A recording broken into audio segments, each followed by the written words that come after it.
10, 50, 40, 100 সংখ্যা আসছে। তো এটা কোন পর্যন্ত আছে বলো তো? B1 থেকে B6 পর্যন্ত।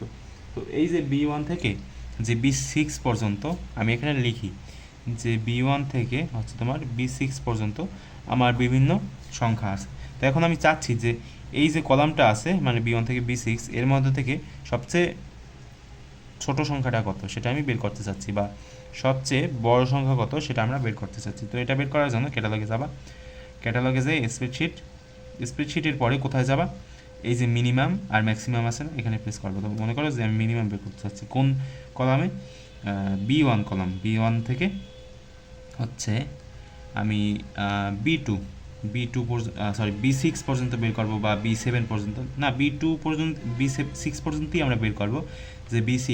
তো B6-এ দিলে কী আসে দেখো তো, এখান থেকে তোমার যে মিনিমাম ভ্যালু সেটা কিন্তু এসে পড়ছে কত, সেটা হচ্ছে তোমার 10।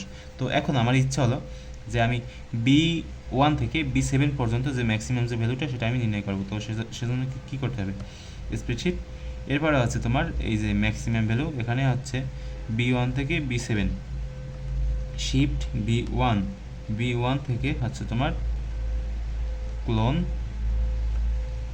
B7, ঠিক আছে, এই হলো।